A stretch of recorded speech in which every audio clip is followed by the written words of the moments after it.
The timing of the visit from the snow penguin, the snowplow named by students at the Red Fox Community School, couldn't have been better.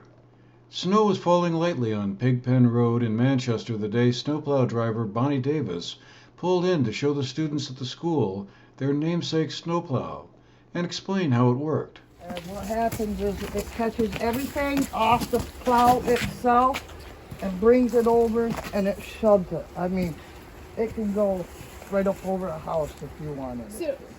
So remember yesterday when I was shoveling the ramp, and after a while it gets so much snow in the shovel that the extra snow goes off to the side. Yeah. And so this wing helps clean that extra snow.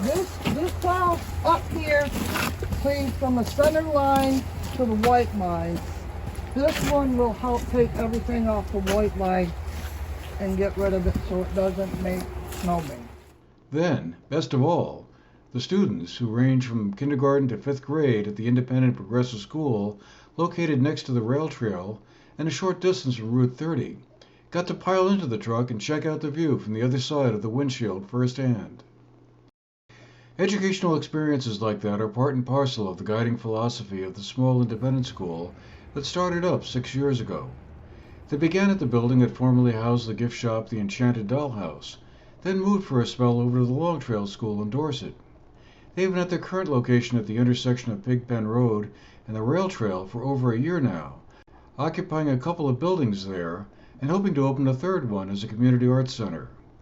Their head of school, Karen O'Neill Thompson, told us more. This is the 6th year for Red Fox, so the 6th year of teaching classes. It was founded by a group of people, Maxine Lineham, who is still with she's still the chair of our board, the president of our board of trustees, and this is my first year at the school. It's our second year at this place on 184 Pigpen Road, which is such a great name for a school. But it's our second year here, and last year was just kind of getting the building ready to go, but we've really begun to put our roots down here. And as we talk about it, this is our Fox Den. So we are different with our approach to education. We take a progressive approach to education, and progressive can mean many things these days and can be interpreted in many different ways. But I like to think of it as that it's a holistic look at the child, and that we are sort of hands-on experiential learning, very much place-based and play-based. But play-based isn't mean they're just out there randomly playing, but using play and activity to bring learning to life and have hands-on experiences.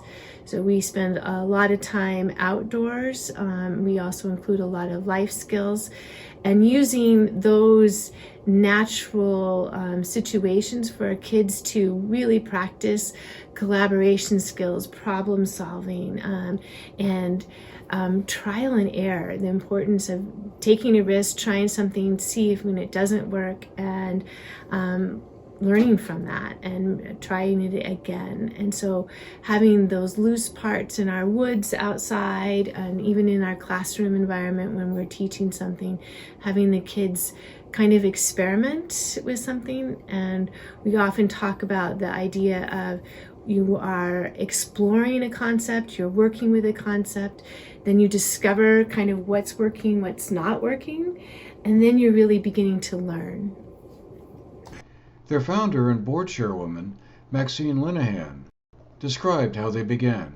Yeah, I was one of a number of families who just believed that there needed to be a true progressive outdoor-based elementary school here. And I grew up in, parochial Ireland with nuns in a convent.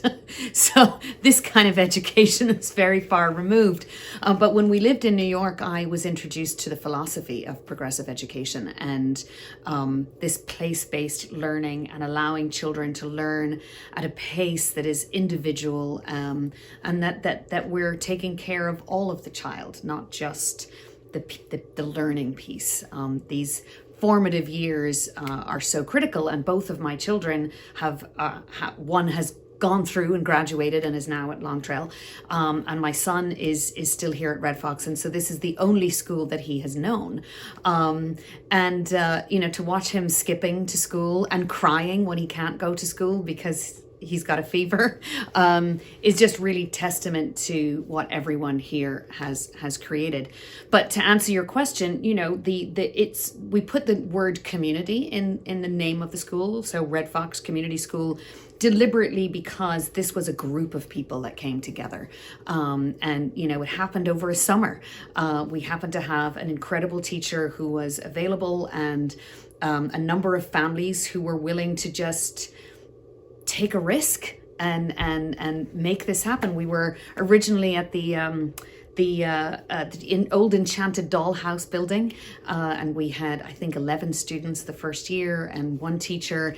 It kind of started like a homeschool collaborative, and then has just evolved into this magical place that you see today with multiple teachers and multiple classrooms and a really magical campus in the middle of Vermont.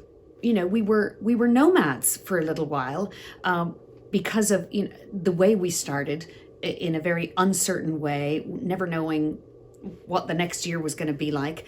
We were actually in the Enchanted Dollhouse for 2 years, and then had an opportunity to rent some space from the Long Trail School. Our philosophies are closely aligned in terms of how both schools look at education and the individual. And we moved on to their campus for a couple of years, which was a wonderful experience, but sadly labored by COVID, a very difficult time for all schools around here. And then all of the schools around here have grown so dramatically. So we didn't physically have the space to stay on Long Trail as they grew and we grew.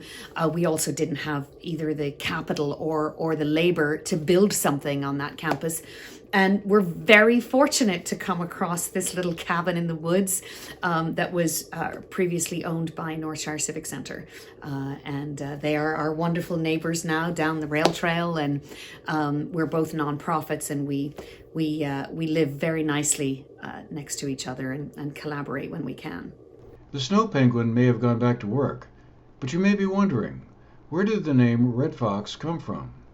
The name was inspired by a line from a poem by Wendell Berry, which speaks to a love of learning through exploration and through making mistakes, Maxine Linehan said.